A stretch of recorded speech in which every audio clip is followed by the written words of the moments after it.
The Iowa caucus, the first big contest in the 2012 election, is tomorrow, and a new poll shows 41% of caucus goers in Iowa have not made up their minds. Those that have put Mitt Romney as the clear frontrunner to win the Iowa caucus.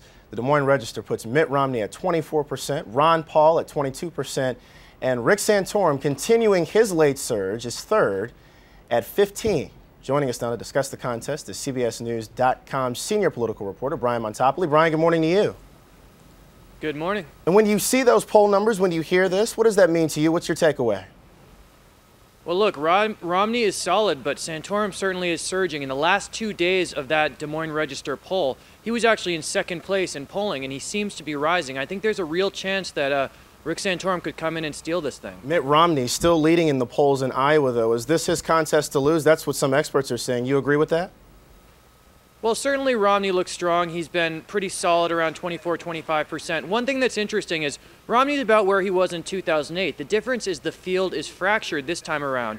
In 2008, he lost by about 9 points to Mike Huckabee because social conservatives rallied around Huckabee. This time, there's no consensus social conservative candidate. Rick Santorum is trying to be that guy.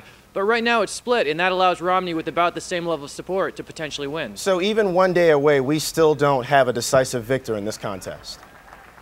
Absolutely not, and this is a famously fluid year. In Iowa, you never know what's going to happen. It's important to remember, this isn't a lot of people we're talking about. It's 120,000, possibly 150,000 people if the weather's good, but you know, that's half as many people as fit at the Indianapolis Motor Speedway for the 500. So it's just not a lot of people, and you know, it doesn't take much to change things around. So we look past Iowa now. Both Rick Perry and Michelle Bachmann, they're planning to skip New Hampshire and go to South Carolina. Good move or bad move? Well, look, if you're a social conservative like those two are, it is a tough sell in New Hampshire. The question, I think, is whether those folks are still in the race come South Carolina. Certainly, if Bachmann doesn't do well here, she's going to have a hard decision to make because she does not have a lot of money to spend in this race, and it costs a lot of money to campaign in South Carolina and certainly in Florida.